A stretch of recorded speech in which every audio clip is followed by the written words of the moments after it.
무조건 아껴야 잘 사는 시대는 아니지만 그렇다고 필요 없는 걸 살 필요는 없습니다. 평범한 설계는 실패한 설계, 보험 대통령의 슬로건인데요. 태아보험에서 이건 꼭 빼셔야 된다라고 생각하는 담보를 모아왔습니다. 이것만 빼셔도 90%는 성공이긴 한데 솔직히 100% 성공하고 싶으시잖아요. 상담 신청 남겨주세요.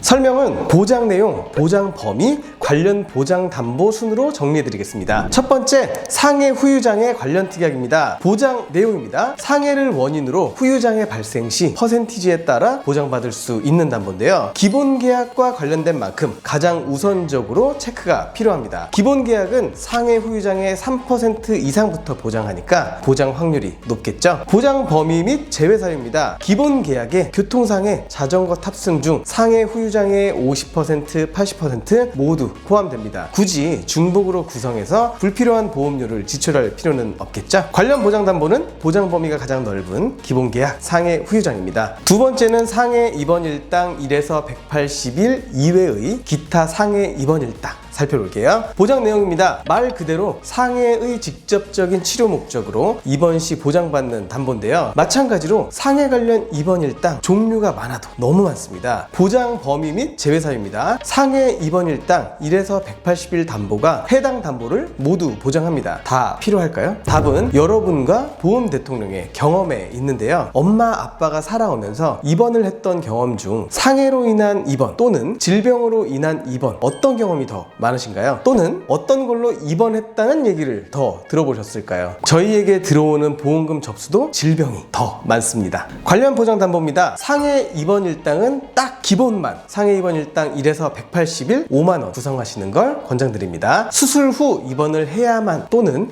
종합병원 또는 중환자실에 입원을 해야만 보장하는 일당은 과감하게 제외하시면 되겠습니다. 세 번째, 상해 수술 관련 담보들입니다. 보장 내용 먼저 볼게요. 상해의 직접적인 원인으로 수술을 받는 경우 보장하는 담보인데요. 5가지를 묶어서 안내 드릴 건데 보장 범위 및 제외 사유입니다. 골절 수술, 화상 수술, 심한 상해 수술, 중대한 특정 상해 수술, 뇌 내장 손상 수술은 모두 상해 수술비에 포함됩니다. 여기에 상해 수술비 보장 금액을 보완하는 상해 수술비 1에서 5종을 구성한다면 심한, 중대한 뇌 내장 손상에 대한 수술처럼 중증 상해에 대한 수술부터 골절 화상 등 경증 상해 수술까지 수술 회당 보장되니까 핀셋 보장처럼 구분되는 담보들은 구성할 필요가 없다고 생각합니다. 관련 담보입니다. 방금 언급한 상해 수술비와 상해 수술비 1에서 5종 2가지만 구성하시면 되겠습니다. 네 번째, 질병 후유장애 관련 묶음입니다. 우선 보장 내용을 살펴봐야겠죠. 질병을 원인으로 후유장애 판정 시 퍼센티지에 따라 보장받는 담보입니다. 모든 질병의 마지막은 질병 후유장애라는 말도 있는데요. 그만큼 신체 각 부위 후유장애 정도에 따라 포괄적인 보장이 가능하기 때문입니다. 보장 범위 및 제외 사유 보겠습니다. 숫자가 높을수록 후유장애율이 높다는 것을 의미하는데요. 3, 50, 80%를 포함하여 보장하기 때문에 50%와 80%는 삭제하셔도 되겠습니다. 간혹 태아보험에서 질병 후유장애 자체가 불필요한 거 아니냐라는 질문 하시는데요. 질병 후유장애는 매우 중요한 보장이거든요. 선천적인 뇌병변 장애나 지적 장애 등 장애 등급 판정을 받는 경우에도 보장됩니다. 관련 보장담보입니다. 질병 후유장애 3% 이상 기억하시면 좋겠죠? 다음은 기타 성인질환 2가지를 알아볼 건데요. 담보명이 곧 보장 내용인 만성 당뇨 합병증 진단과 말기 신부전증 진단입니다. 각각 진단 시 가입 금액을 보장받습니다. 보장 범위 및 제외 사유 보겠습니다. 소아 당뇨 또는 당뇨 진단 시가 아닌 당뇨 합병증 진단을 받아야 보장받는 2차 진단이고요. 말기 신부전이므로 확률이 낮다고 판단했습니다. 관련 보장 담보는 없습니다만 보험료 절감을 목적으로 삭제하시는 게 좋습니다. 본 광고는 손해보험 광고 심의 기준을 준수하였으며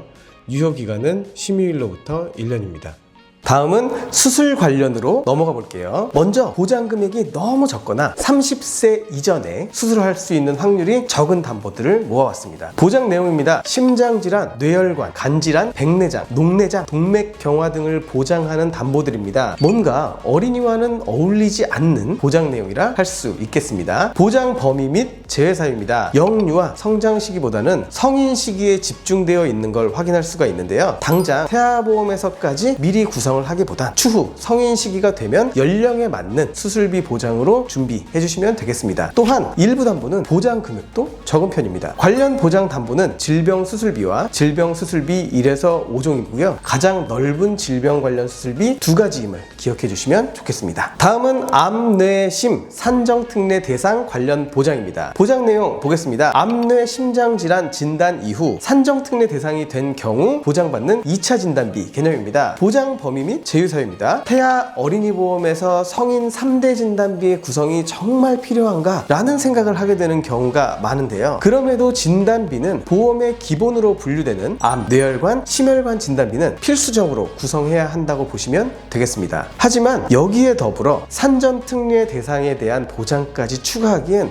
다소 좀 과한 설정이라고 판단되고 제외로 분류했습니다. 관련 보장 담보는 암 진단 담보, 뇌혈관 질환 담보, 심혈관 질환 담보입니다. 다음은 2대 질환 수술과 관련된 특약인데요. 보장 내용입니다. 뇌혈관 질환 수술과 허혈심장 질환 수술인데 허혈심장의 보장 범위에 집중하실 필요가 좀 있습니다. 보장 범위 및 제외 사유입니다. 관련 담보를 구성하는 방법은 2가지가 있는데요. 뇌혈관 질환 수술과 허혈심장 수술을 각각 구성하는 방법과 심뇌혈관 질환 수술로 통합된 수술 보장 담보 구성하는 방법인데요. 단순히 보험료만 놓고 비교하기엔 심뇌혈관 질환 수술비가 비싸긴 하지만요. 허혈심장보다 심혈관의 범위가 더 넓기 때문에 보장의 공백은 분명 원치 않으실 테니까 저희도 원치 않는 부분이고요. 제외하겠습니다. 관련 보장 담보는 심뇌혈관 질환 수술, 질병 수술비 1에서 5종입니다. 다음은 태아 어린이 보험을 준비하는 분들이라면 한 번쯤 눈여겨볼 만한 보장들인데요. 보장 내용 먼저 볼까요? ADHD 진단, 그리고 중증 틱장애 진단, 약물 치료와 같은 정신 관련 질환과 아토피 진단비 등 피부 관련 진단 시 가입 금액을 보장합니다. 제외 사유 보겠습니다. 첫 번째, 보장 금액 대비 납입하는 보험료가 저렴하지 않은 것. 두 번째는 진단 기준입니다. ADHD 진단의 보장 금액은 최대 30만원, 특히 중증 아토피 진단비 보장 금액 90만원임에 비해 보험료는 5,544원으로 너무 비쌉니다. 약관 기준, 중증 아토피의 진단 기준은 아토피 진단 후 OSI 점수 40점 이상일 경우에만 해당되기 때문에 기준도 높은 편이라 할 수 있겠습니다. 중증 틱장애 진단 보장 금액 20만원으로 낮은 편에 속하고 운동틱과 음성틱이 동반된 증상이 1년 이상 지속된 경우에 보장합니다. 정신과 관련 질환의 경우 실손에서의 보장도 제한적이고 대부분 비급여 치료이긴 하지만 실질적인 치료비에 의미를 두기엔 보장이 적고 제한적이라고 할 수 있겠죠. 다음은 질병 관련 기타 입원 일당입니다. 보장 내용은 해당 질병으로 입원 또는 수술 후 입원 시 보장됩니다. 보장 범위 및 제외 사유 보겠습니다. 이쯤 되면 아실 것 같은데 질병 입원 일당의 구성 목적은 질병으로 인한 직접적인 치료를 목적으로 입원 시 보장받기 위함인데요. 수술해서 입원했을 때만, 식중독으로 입원했을 때만 등 제한적인 핀셋형 입원 치료를 보장하기보다는 포괄적 입원 일당을 탄탄히 구성하는 것이 좋습니다. 관련 보장담보 보겠습니다. 입원하면 첫날부터 보장되는 질병 입원 일당을 최대로 구성하시고 저렴하게 구성할 수 있는 종합병원 1인실 정도는 함께 구성하시면 되겠습니다. 다음은 독감 항바이러스제 치료비입니다. 보장 내용 보겠습니다. 독감으로 진단 후 수액이나 약 처방만 받아도 보장되는 아주 좋은 담보입니다. 근데 제외하는 이유가 있겠죠. 독감은 흔하기 때문에 보장되는 일이 많을 수 있지만 태아 시기 및 출생 후 납입해야 하는 보험료를 확인해 보시고 결정하시는 게 좋습니다. 출생 후 기준 4,602원씩 연간 55,224원 납입하는 건 효율이 살짝 떨어지죠. 그럼에도 넣고 싶으시다면 10살 정도까지만 유지하신 뒤 삭제하시는 것을 추천드리겠습니다. 다음은 범죄 피해와 관련된 보장입니다. 보험료가 저렴해서 구성하는 건 선택적으로 하셔도 되긴 되지만 대부분 보장을 받기 위해 경찰 신고, 조사 등이 필수적이기 때문이기도 하고요. 꼭 구성을 해야 하는 특약은 아니라는 점 체크하시면 되겠습니다. 마지막 태아 특약 중 저체중아 출생과 31주 이내 출생 진단입니다. 보장 내용은 2kg 이하로 출생 시 500만원, 2.5kg 이하로 출생 시 250만원 보장되고요. 31주 이내 출생 시 500만원 보장입니다. 보장 범위 및 제외 사유입니다. 조산의 위험이 너무 높거나 갑작스럽게 30주 60주 내외로 출산하게 되는 경우 보장받기 위해 태아 기간에 두 담보에 지출해야 되는 보험료가 합산 35,000원이 넘습니다. 또한 특정 사고로 제한된 담보는 태아 특약이라 한들 큰 의미가 없어요. 관련 보장 담보입니다. 저체중아나 조산으로 출생 시 신생아 중환자실 입원 치료를 하게 되면 질병 입원 일당, 저체중아 입원 일당, 신생아 질병 입원 일당, 신생아 질병 입원 일당 중환자실 담보에서 보장 가능합니다.